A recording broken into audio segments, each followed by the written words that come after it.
ఏంటి సార్ ఏమైంది? ఎందుకు కొడుతున్నారు? ఆడపిల్లతో హైదరాబాద్ వెళ్తున్నాను, లిఫ్ట్ అడిగితే ఏమంటాడు? అసలు కొట్టాలి చెప్పాలి వీడిని. కార్ లేకుండా లిఫ్ట్ ఎలా ఇవ్వాలి సార్? పాపం కార్ లేకుండా లిఫ్ట్ ఎలా ఇస్తాడు సార్? ఆ ముక్క ముందు చెప్పచ్చు కదా యోదవా.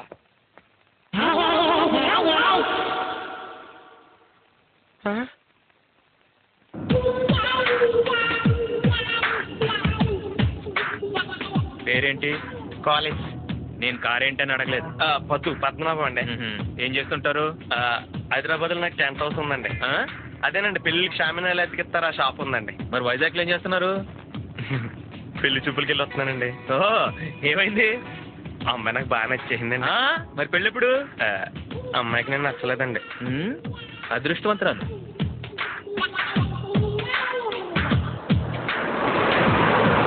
సార్ మీరు వీడికెళ్తే చచ్చిపోతారా? ఆయన భలే తిట్టారండి. నిజం చెప్పు. మీకు కొంచెం కోపం ఎక్కువ అనుకుంటండి.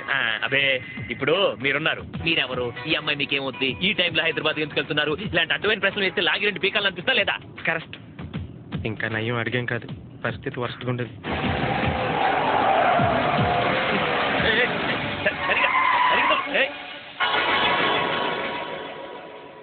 ఏమైంది? ఆగిపోయిందండి. అదే ఎందుకని? టైర్ పంచర్ అయిందండి. టైర్ మార్చండి, నేను అర్జెంట్గా వెళ్ళాలి. ఈ చీకట్లో కొంచెం కష్టం మేడం. నిజం చెప్పు.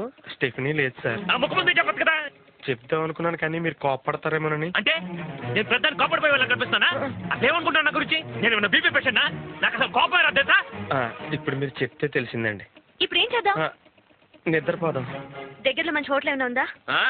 నాన్ ఏసీ ఓకేనా, ఏసీ కావాలా? ఏంటి అలా చూస్తున్నావు?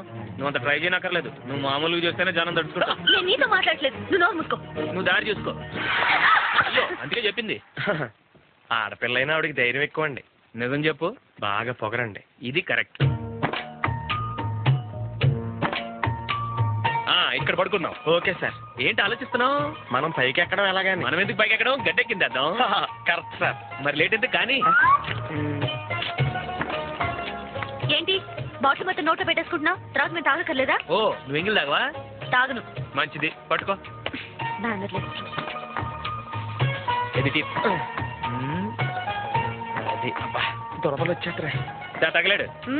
ఓ సారీ, తలగడ.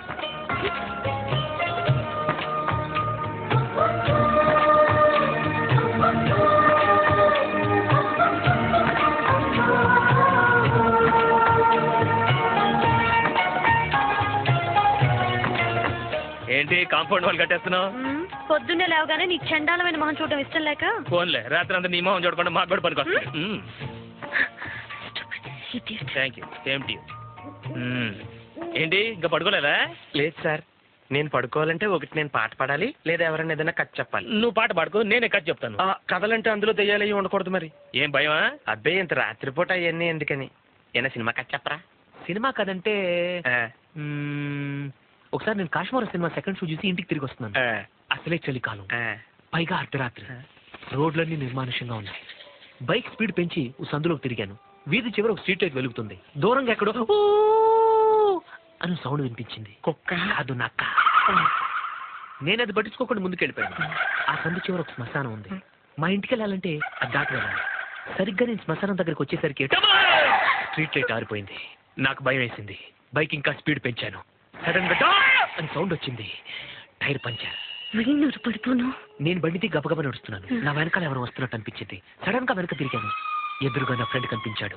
వాడిని చూసి ఆశ్చర్యపోయి నువ్వేంట్రా ఇక్కడ అని అడిగాను. వాడి మధ్య నేను ఇక్కడే ఉంటున్నాను రా అన్నాడు. నేను ఆ భయం పోగొట్టుకోవటానికి సిగరెట్ ఉందా అని అడిగాను. వాడి చెవిలో నుంచి సిగరెట్ తీసిచ్చాడు. నా దగ్గర అగ్గిపెట్టలేదురా అన్నాను. పర్లేదు నా దగ్గర ఉందని చూపుడు వెళ్ళి చూపించాడు. దాని చివర మంట వెలుగుతుంది.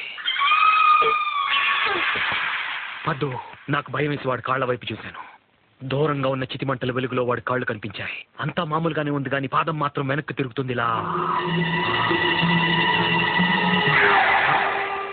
కథలు కావాలంటే యాదవ్కి.